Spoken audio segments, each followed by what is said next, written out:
చెప్పు. ఎంఎస్ సుబ్బలక్ష్మి పేరు విన్నావా? ఒకప్పుడు దేవదాసి, ఇప్పుడు పద్మభూషణ్ అవార్డు గ్రహీత. భరతనాట్యంలో భారతదేశంలోనే అతి గొప్ప డాన్సర్ బాల సరస్వతి. దేవదాసి కుటుంబానికి చెందినదే. ఎముకలతో నిండిన ఈ దేహాన్ని నదిలా కదిలించగల నాట్యకళ నీలో ఉంది. నీకు నేనున్నాను, ఉంటాను. నీకు నచ్చినట్టు నువ్వు బతుకు. ఎవరికి భయపడాల్సిన అవసరం నీకు లేదు. రేపు విజయదశమి, నీకోసం ఎదురు చూస్తుంటాను. ఈ నది దాటితే మన కోసం మరో ప్రపంచం ఎదురు చూస్తుంటుంది.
ఏం జరిగింది?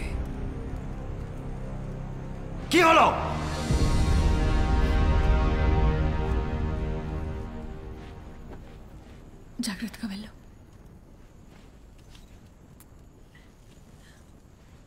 এই মেয়েরা কোথায় আছো? তাড়াতাড়ি এসো, মহান্ত এসে গেছেন। আমি যাব না, আমি যাব না।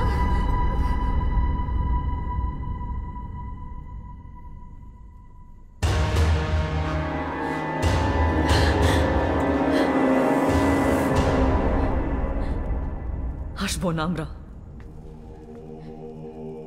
మేం రాము.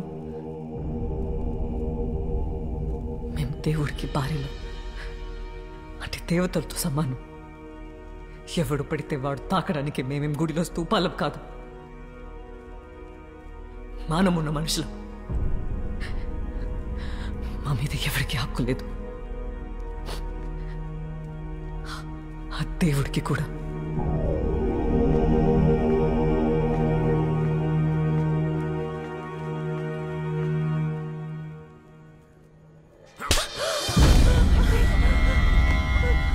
কথা বলার সাহস হলো কি করে?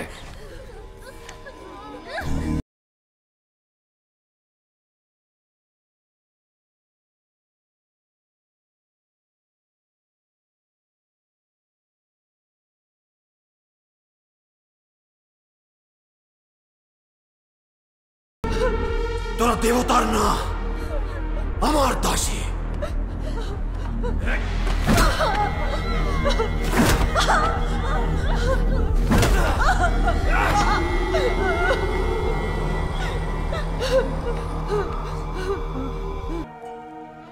এখানে মহন্তরই শেষ কথা।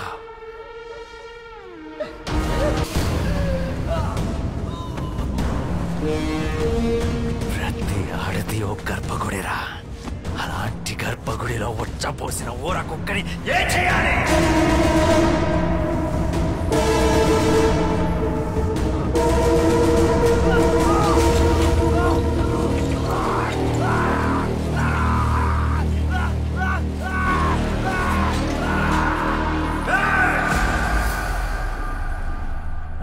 কারুর কেনা বন্দি নয়, এমনকি ভগবানেরও নয়। খবরদার।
Yes?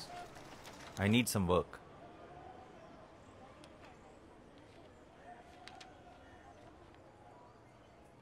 মাইনে ছাড়া চাকরি দিতে পারি, খাওয়া দাওয়ার বন্দোবস্ত হয়ে যাবে। তাহলে দুজনের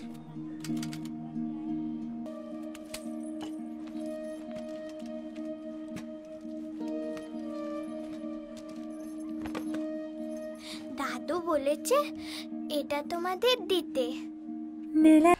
আপনাদের কোনোদিনও সন্তান হবে না। I am very sorry.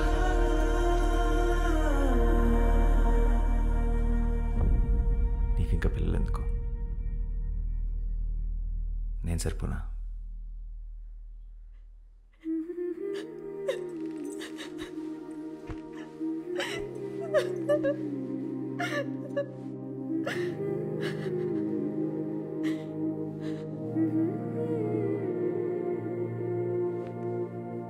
এটা টাইপ করো আর বাকিটা টেক্সট কম্পোজ করো, আমি দেখবো। হ্যাঁ স্যার, হ্যাঁ, আমিও একটা লেখা লিখেছি যেটার ওপরে আপনি কাজ করছেন। একবার পারলে পড়বেন? দেখি।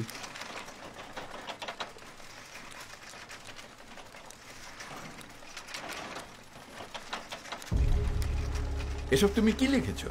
তোমার মনে যা আসছে তাই লিখে দিলে?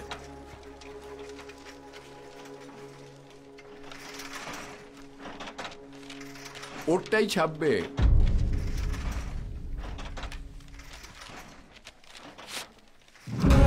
అనుకుని మనం ఇల్లు కట్టుకుందాం.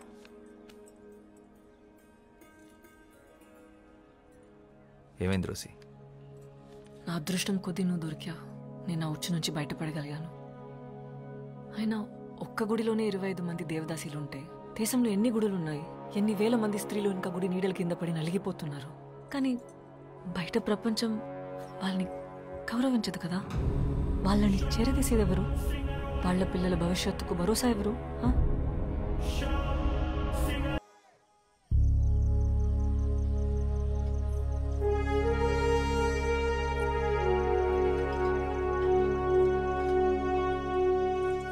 ఇంకా చాలామంది వస్తున్నారు. ఈ బిల్డింగ్ సరిపోదు. వీళ్ళందరికీ పక్కా ఇల్లు, పనిచేసే వాళ్ళకి ఉద్యోగాలు, చేయలేని వాళ్ళకి పర్మనెంట్ పెన్షన్ వచ్చేలా ప్లాన్ చేస్తున్నాను. గవర్నమెంట్ కూడా సపోర్ట్ చేస్తుంది.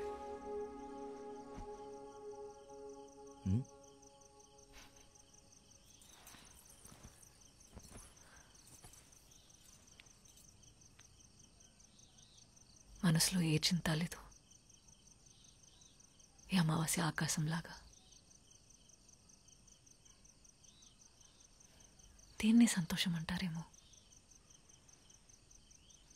శ్యామ్, నీకు తెలుసా, ఒక దేవదాసి అమావాస్య రోజు చనిపోతే నేరుగా దేవుడి దగ్గరికి వెళ్తుందంట. నేనంటూ చనిపోతే ఇలా ఒక అమావాస్య రోజు నీ ఒడిలో పడుకొని నిన్నే చూస్తూ మా మీద చిరునవ్వుతూ చనిపోవాలనుంది. అదే నా ఆఖరి కోరిక.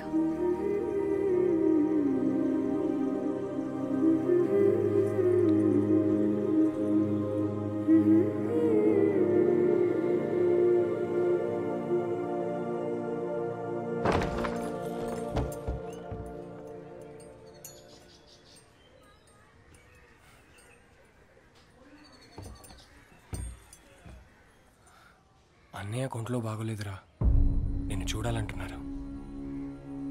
ఒక్కసారి ఇంటికి వస్తావా?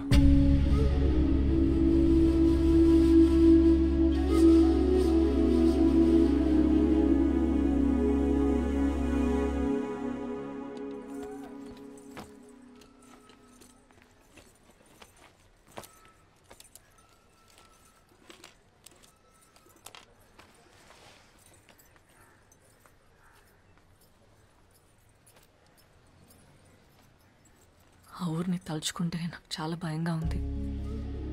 అంత గొడవ జరిగిన తర్వాత మళ్ళీ ఆ ఊరికి వెళ్తున్నావంటే నా గుండె తడగా ఉంది. వెళ్ళొద్దు శ్యామ్. నా చిన్నప్పుడే అమ్మ నాన్న పోయారు. ఊహ తెలిసినప్పటి నుంచి అన్నయ్య నాకు తండ్రి. నేను వెళ్ళాలి రోసి. ఆ ఊరి మీద ఉన్న భయం నా కుటుంబం మీద ఉన్న ప్రేమను ఆపకూడదు.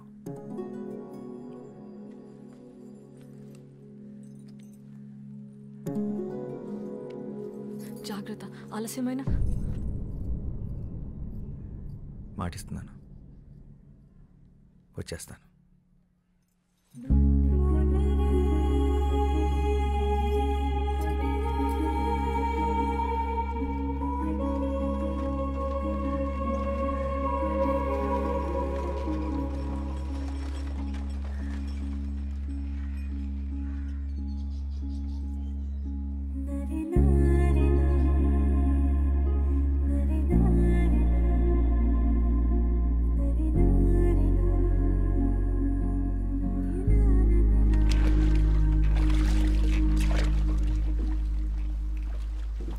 అన్నయ్యలకు తెలియకుండా నీ పుస్తకాలన్నీ చదువుతుంటాను రా. నువ్వు రాసిన ప్రతి పుస్తకం ఉంది నా దగ్గర. అందరికన్నా నీకు పెద్ద అభిమాని నేనే.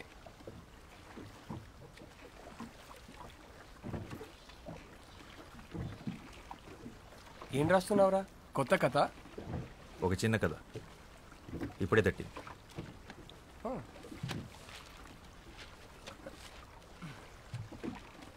చదివి ఎలా ఉందో చెప్పు.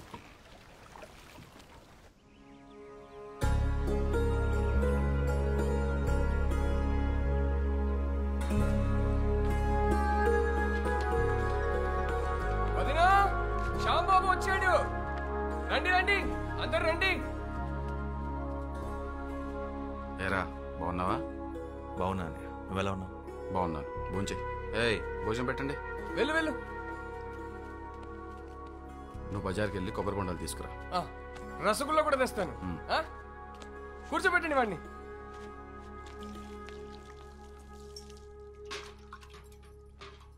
ఇల్లంతా ఖాళీగా ఉంది, పిల్లలేరు వదినా? ఇప్పుడు ఖరగ్పూర్లో ఉండి చదువుకుంటున్నారు శ్యాంబాబు.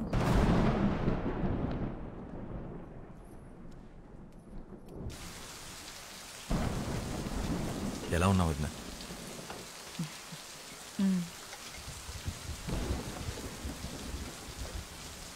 ఏంటి వదినా, ఒంట్లో బాలేదా? అదేం లేదు, నువ్వు ఫోన్ చేశామా? కూర్చో కూర్చో. ఏయ్, నువ్వు లోపలికి వెళ్ళు.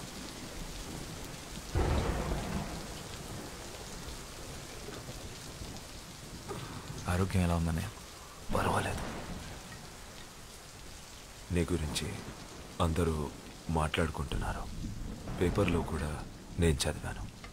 చాలా గొప్పవాడివి అయిపోయావు. నేను నీ పుస్తకాలు ఏవి చదవలేదు. నీ రాతలు ఎలాగో నాకు నచ్చవు. ఏదేమైనా నువ్వు బాగుపడ్డావు, అది చాలు. ఎంత కాదనుకున్నా రక్త సంబంధం కదా, ఎలా వదులుకుంటాం? మన కులంలోనే ఓ మంచి సంబంధం చూశాను.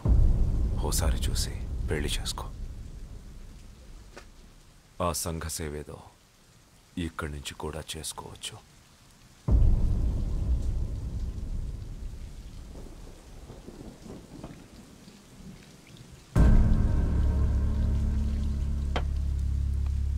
నా పెళ్ళి అయిపోయింది అన్నయ్య.